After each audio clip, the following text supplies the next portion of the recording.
Kinsay katugon, wala naman katugon, no? Kaya nakamata naman tang tanan. Praise the Lord sa iyahang pagkamaayo sa tuntag sa kinabuhi. This is a very important Sunday para sa batag usa kanato. Amen? Because this is the Resurrection Sunday. Amen ba? No? So, let us open our Bible in the book of in the book of John 11:25 and 26. Okay? Let's all stand in respect to the Word of God as we all read the Scripture. 1, 2, 3, go. John 11:25 to 26. Jesus said to her, I am the resurrection and the life. He who believes in me, though he die, he shall live. And whoever lives and believes in me shall never die. Do you believe this? Let us bow our heads and pray. How much we thank you, Father, for this wonderful time. Ikaw ginang nag-gather ka na mo nilingadapit arang Ginoo sa pagpamalandong sa imong pulong. Salamat o Diyos as we remember, Lord, your resurrection. Thank you, Jesus, that you will inspire us this morning as we listen to your word, O Jesus. Thank you, Lord, nga ikaw Ginoo mo'y mag-abli sa mga una-una o kasing-kasing o may magawas doon na imong balahan nga pulong magapamuhat nga rika namin. Kini ang magitugyan, ipasalamatan, pinagi sa ngalan ng Jesus. Amen and amen. Supposedly, we will talk about another topic for this month because this is the first Sunday of the month. But this is a very special Sunday to every one of us because this is the Resurrection Sunday. I would like to pasalamatan nato itong mga speaker nato no sa atong 7 last word at pwede ba ito sa palakpakan no. Salamat sa Ginoo for using them no. Bless kayo sa ilahang mga kinabuhi. So this time we will talk about parts about the resurrection. Kamatuoran diha sa mga diha sa pagkabanhaw ni Ginoong Jesucristo sa dihang naa siya diri sa kalibutan. The resurrection of the Lord Jesus Christ is not just a part of the gospel. Hindi rin siya part sa gospel.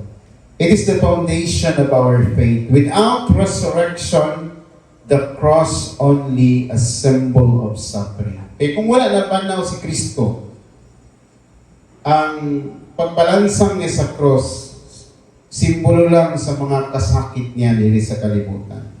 But because Jesus rose again, the cross became a symbol of victory. Amen? Hope and eternal life. Kung wala na pa na si Kristo, ang pagkalansang niya ito sa cross, mo lang iyahang mga pag-antos. Pero tungod kay nabanhaw siya, nahimo kining simbolo sa atong kadaugan, atong paglaom, o kinabuhing walay katapusan. Amen ba? As declared in 1 Corinthians chapter 15, verse 17, it says, and if Christ has not been raised, your faith, dili mahimong, ang atong pagtuo, dili mahimong, kanang, walay padulungan ang atong pagtuo. No? Kung wala si Kristo na banhaw nga nahagikan sa mga patay. Amen? Tungod kay nabanhaw siya gikan sa mga patay, nahimo nga ang atong pagpangalagad adunay dakong paglaom. Amen ba? No? So this showed that everything we believe, tanan natong gituuhan, mahitungod sa pagkabanhaw ni Kristo, muli ang naghatag ka nato kalwasan, no? Kaya kung wa siya nabanhaw, walay kapasayloan sa atong sala, wala tay paglaom, walay ka matuuran ang gisulti sa pulong sa Dios. Tungod kay nabanhaw man si Kristo, busa kita karon nagpuyo diha sa kadaugan. Amen ba? Og sa umaabot nga panahon, mabanhaw usab katong nangamatay diha kang Kristo. Amen? Jesus Christ Himself declared in John 11:25-26 atong gibasa kaganina, I am the resurrection and the life. The one who believes in me will live. Siya ang pagkabanhaw ang kinabuhi, nga ang tanan mo tuo kaniya adunay kinabuhi, even though He died. Bisan pa mamatay siya, no? Whoever lives by believing in me will never die. Jesus conquered the death. Muna, daghang kay mga tao karon, madlok gid mamatay. Tinuod no? Mugay nang magkwanta, mag-Herbalife ta, mag-MX3 ta, kung sa mugay na forever living, di ba? Na yung mga food supplement nga atong ginatake for us to live long. Di ba? Kisa mo gusto di ba? Kisa mo gusto mamatay dayon, di ba? Because we appreciate life because of the creation of the Lord. Di ba? The beauty of the creation of the Lord. Muna naka-appreciate sa tos kinabuhi. Muna nga, nindot po ang kinabuhi. Kaya naman, nakita nato ang unsa ka maayong gibuhat sa Ginoo sa atong pagsatag sa kinabuhi. Amen ma? No? So, pero, kung naatag ang Kristo, dili ta mahadlok sa kamatayon. Tungod kay nasayod kita nga adunay pagkabanhaw. The resurrection is not just an event sa Bible. No? It is a promise.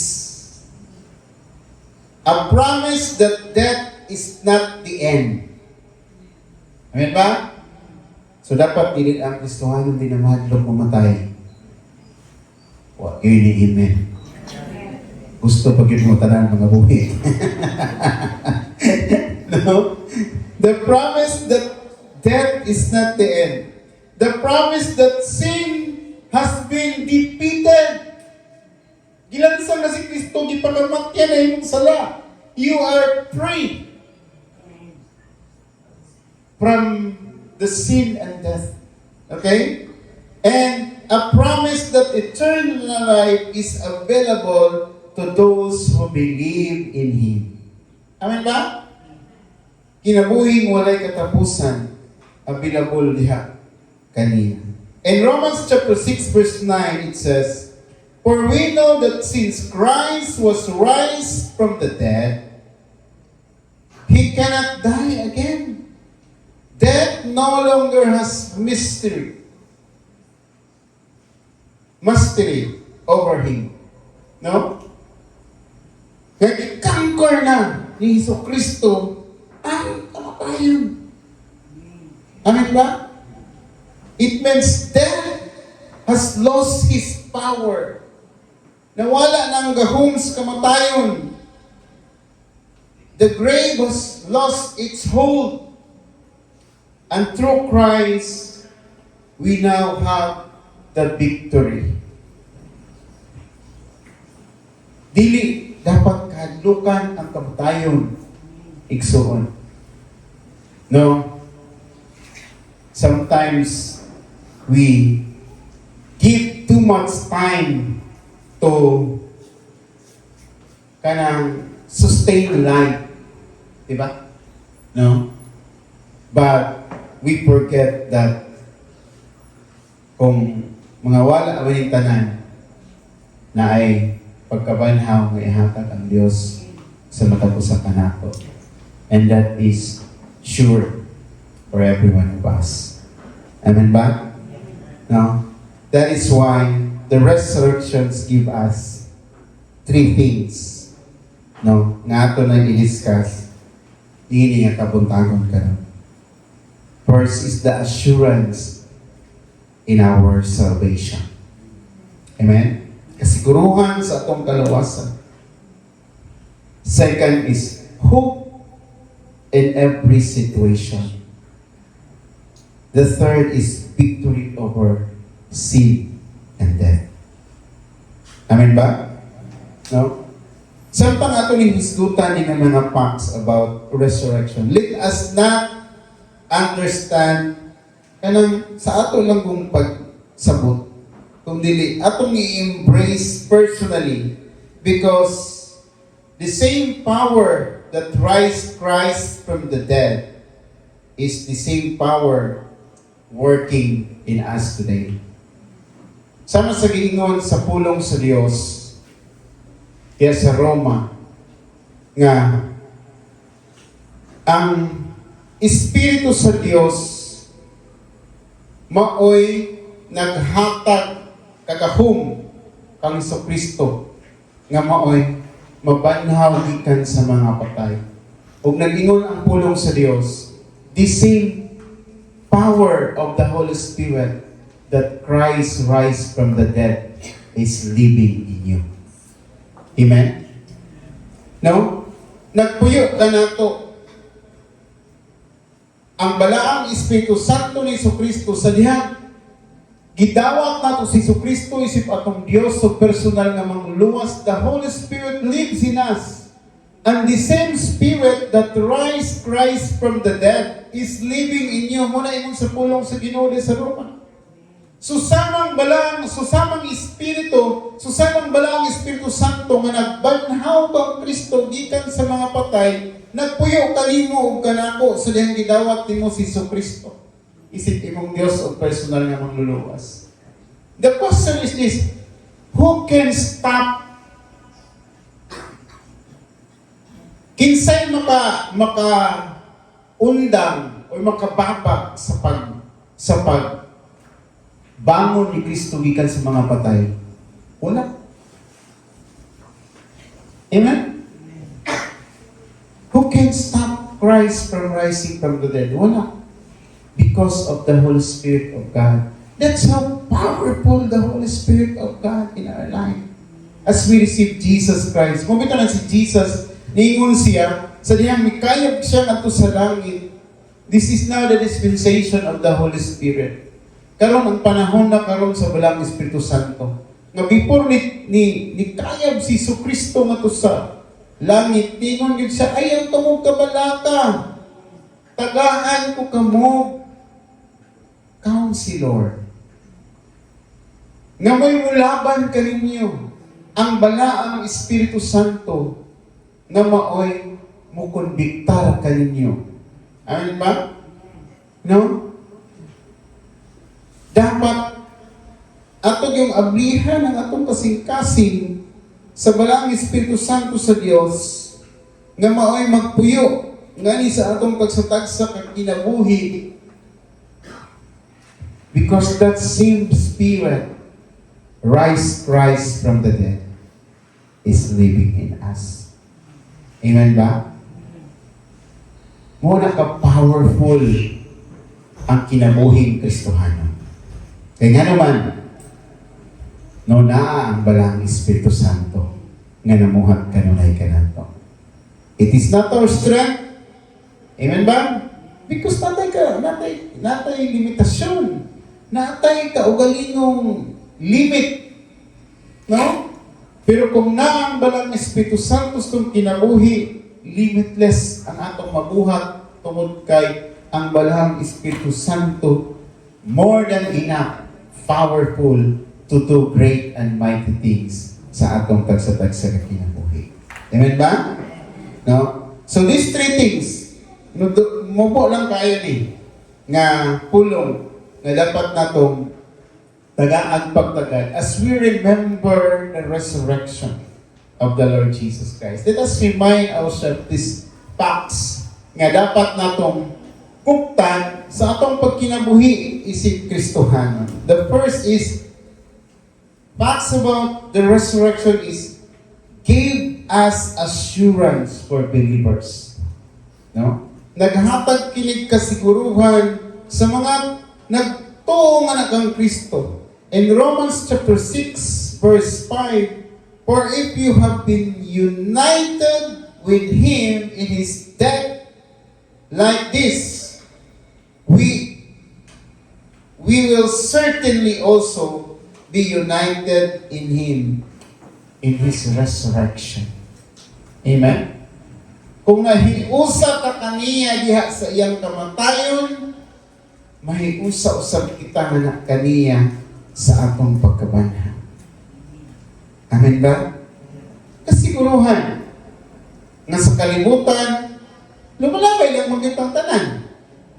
Pero gihiusa man tanan kang Kristo.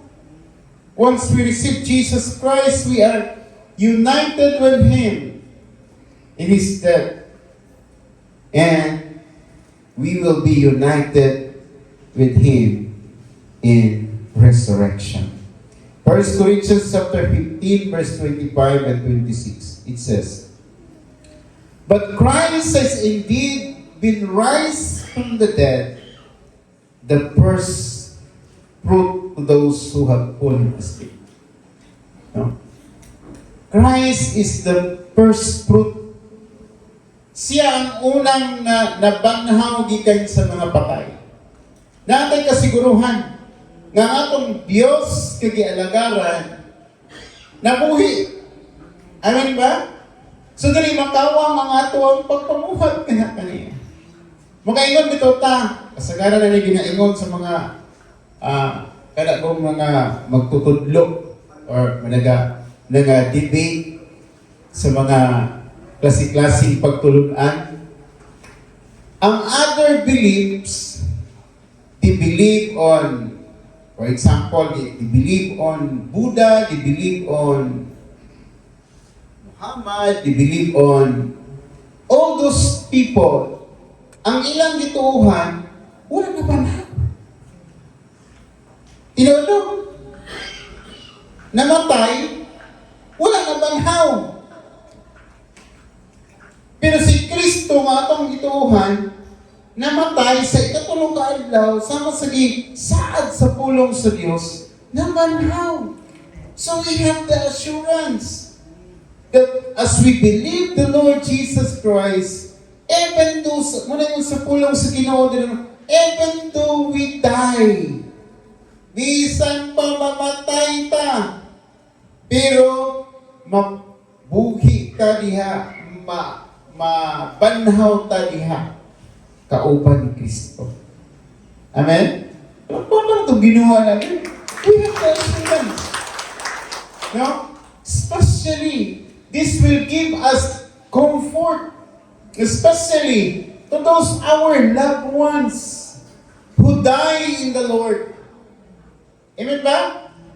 No? Katong mga atong minahal sa kinabuhi, atong mga ginikanan, atong mga relatives nga namatay diha sa Ginoo, no? Si Jesus Christ ang first fruit nga katong mga nangamatay natay assurance na sila mabanhaw. Dili sila kinawala lang ng kalibutan. Sama sa pagtuo sa uban nga mibalhin lang ako sa hayop. Dili. Si Jesus Christ ang ebidensya, ang first fruit that those who have fallen asleep, those who die in the Lord, will rise with Him. Amen ba? No? We will tackle that later on. There will be a reunion in heaven. Amen ba? Katulad itong mga minahal sa kinabuhi, no? Itong mga ginikanan, those who served the Lord before, itong mga kaubanan na ito, madugay na nag-serve sa Ginoo, yan, nagtaliwas na kanato. And it's a great reunion there when they resurrect together with the Lord Jesus Christ. Makita ay raw niya tangat sa langit. Amen ba? Together with the clouds. And what a happy moment. Di ba? Maghangop magalitaan ng pilalang takabulan wala nagkita. Di ba? Muna ka dito dapat mahadlok yun sa atong pagpangalakad sa Ginoo. Resurrection will remind us that death is not a problem for believers. It's just a step para ta nga muatubang nga na sa atong Savior. Amen ba? No? 1 Corinthians chapter 15 verse 53, where death is your victory. No? Ang kamatayon kadaugan. Mabito lang si Paul nagingon nga for me to live in Christ and to die is gain. Diba? Nga naman kaingon kay si Paul, no? Na kasagaran to na makita sa naihaya o butang sa sa kabao. For me to live in Christ and to die is gain. Ano mo kayo kung magtagalan siya kung mamatay? Eh nga naman, ganun siya kung nagpuyo diha kang Kristo. Amen ba? No? Adunay kadaugan sa mga Kristohanon nga nagkinabuhi diha sa Dios. Adunay kadaugan tungod kay adunay may pagkabanhaw. Amen? Second, to the last. It gives us hope. Naghatag kini nato og paglaom. 1 Peter chapter 1 verse 3, it says, Praise be to God, the Father of our Lord Jesus Christ. In His great mercy, He has given us new birth into the living hope through new birth into the living hope through the resurrection of Jesus Christ from the dead. Naghatag ka na to buhing paglaom tungod sa pagkabanhaw ni Jesucristo gikan sa mga patay. Amen?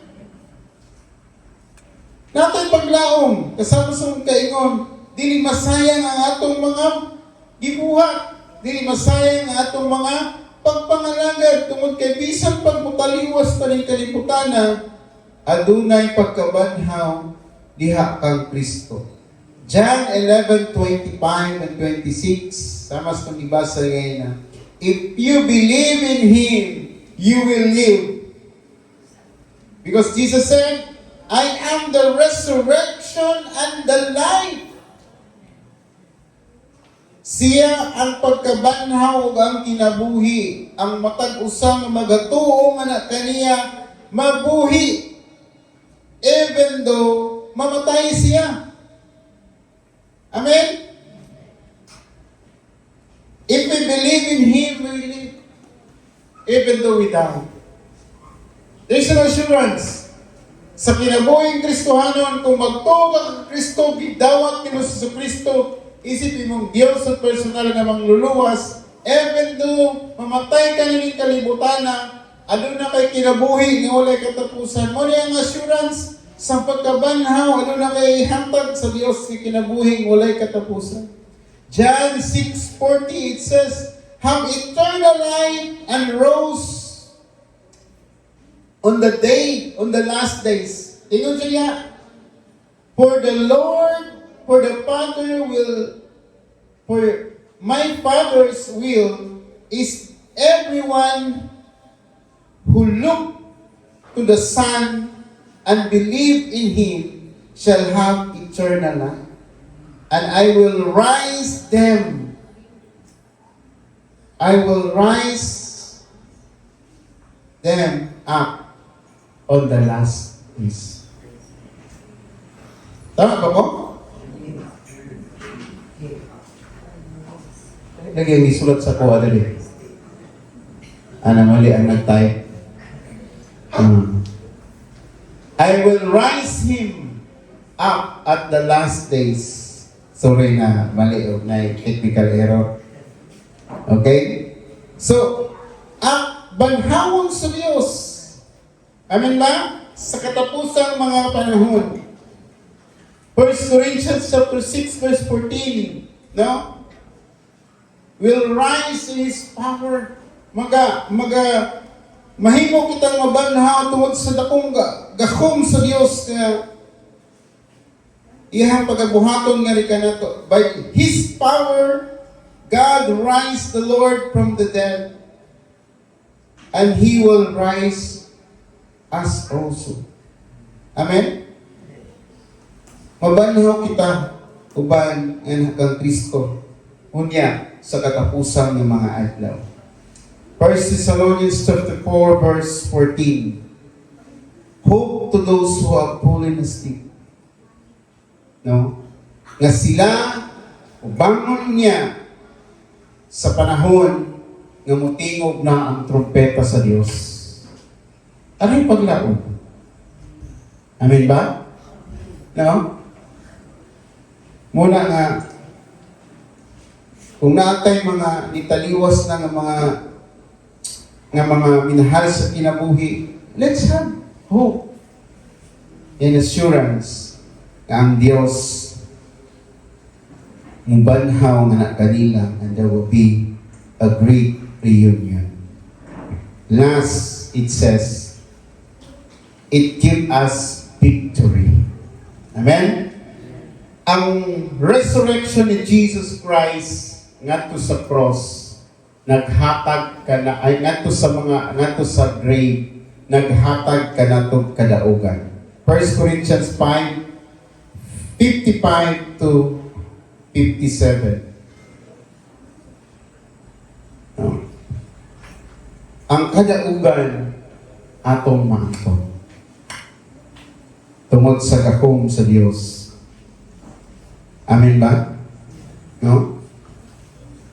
And in verse 3 and 4, because He died and rose again, for what I received, I pass on unto you, as of first important, that Christ died for our sin according to the Scripture, and that He was buried, that He was rose on the third day according to the Scripture.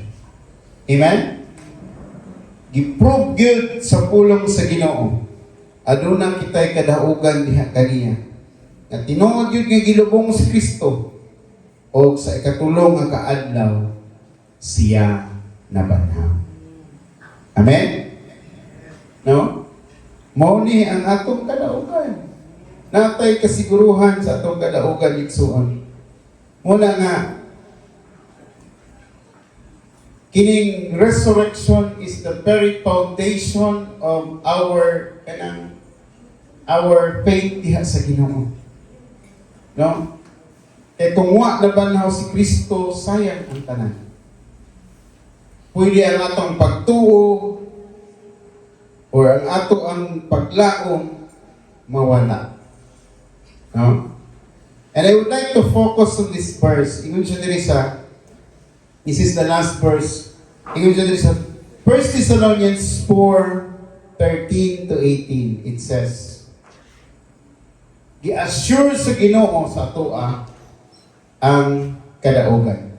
Ingon siya diri, brothers and sisters, we do not want you to be uninformed about those who have fallen, those who sleep in death, so that you do not grieve like the rest of mankind, who have no hope. For we believe that Jesus died and rose again. So, we believe that God will bring with Jesus those who have fallen asleep with Him. Amen? No? Gisaan din sa Diyos. Dapat dili daw tayo magkaguol as the rest of mankind nga kung adunay mga kaubanan nato nga nitaliwas na kay si Kristo na banhaw gikan sa mga patay, o siya iyang pagabanhawon usab katong nangamatay. No? According to the word of the Lord, I tell you that we who are still alive, kita nga mga buhi karon, who have left until the coming of the Lord, certainly not exceed to those who have fallen asleep. Sa kita daw ng mga buhi, di daw ta mauna. No? Sa panahon nga ubalik si Kristo, unahon niya resurrect ang mga patay. Labi na tong nangamatay diha kang Kristo. Iya itong ikot up nato sa langit. No? For the Lord Himself, ingon siya sa verse 16, will come from heaven with a loud command, with a voice of archangel, with the trumpet call of God, and the dead in Christ will rise first. And after that, we who are still alive, are left, will be caught up together with them in the clouds to meet the Lord in the air. Muna rin si coming nga gisgutan. Amen? No? Nga natin kadaugan igsuon. Amen ba? Nga sa panahon nga si Kristo mubalik daw niya, iyang i-resurrect katong nangamatay together with Him in the clouds. O kita nga mga nabuhi, we will be caught up also in the clouds together to meet the Lord in the air. Amen ba? No? Mauni ang atong kadaugan. Kita nga mga nangalagad nga na sa Dios. So, we will be with the Lord forever. In verse 18, therefore encourage one another with these words. Atong dasigo ng matag-usa, pinaagi ini ang mga pulong. Amen? The resurrection of the Lord Jesus Christ is our victory that will inspire us that someday our loved ones who die in the Lord at kita nga nangabilin will be caught up together in the clouds to meet the Lord in the air. No? Kung sa kalindot nga adlaw nga gihatag sa Ginoo, sa kalindot nga panahon nga kita manglupad daw niya tang nas langit. No? To meet the Lord in the air. Amen? No? So, that's the fact about resurrection. Maghatag ka na itong kadaugan. Amen? We are assured, igsuon. Kita natay kasiguruhan, mga taigsuunan ng mga nangalagad sa Diyos. Tungod kay si Kristo na banhaw gikan sa mga patay. Amen? And I would like to close in this verse. In 1 Corinthians chapter 15, verse 58. Therefore, my dear brothers and sisters, stand firm. Let nothing move you. Always give yourself fully to the work of the Lord, because you know that your labor in the Lord is not in vain. Amen? No?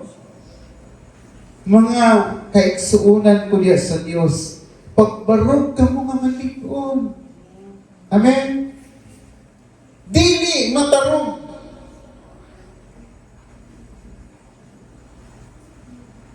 Dili matarong sa atong pagpangalaga diya sa Diyos. Always give yourself fully. Ihatag na to ang tanan.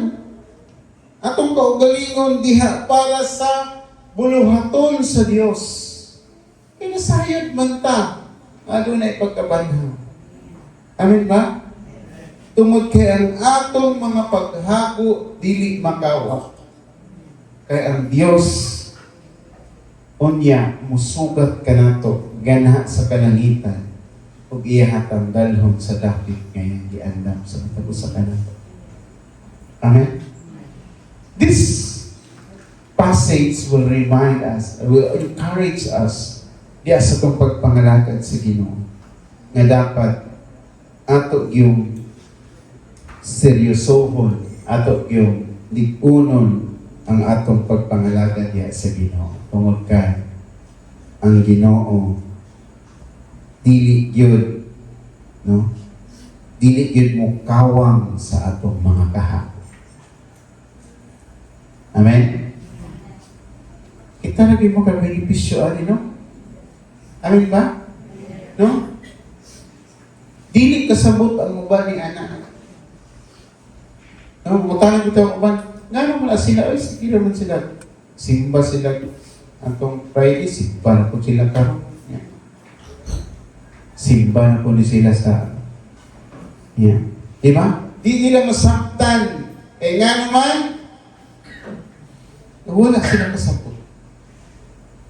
Tungod kay kita atong gihatag ang atong kaugalingon di sa tubuhig nga Dios. Tungod kay nagsaad ang Dios nga ang atong mga kahago, ang atong pagsakripisyo nga sa Dios, dili kini makawa. Amen? No? Kung unsa ang imong pagsakripisyo karon, unya ibalik sa Dios. Dili ka na makawag igsoon. You will, ikaw ra gyud ang makaani sa imong gitanom. Amen? That is why, let us encourage ourselves to stand firm and always give ourselves to the Lord, to the work of the Lord. Because nasayod ta nga dili makawang ang atong mga kahapon. Amen? Let's all stand as we come to the Lord. These things encourage us. Kini nga mga putang, naghatag ka na ito pagdasig sa atong pagkinabuhi nining kalibutan. Nga, adunay pagkabanhan o adunay kasiguruhan kita ng mga anak sa Dios. Atong paglaom sigurado, atong kadaugan sigurado, because Jesus iyahan ang gibuhat ang tanan. I-portray na ni Jesus Christ, gi-model na ni Jesus Christ ang tanan harikanan. So muna nga, unsa man ang challenge sa matag usa karon kanato is to give our life to the Lord. Amen?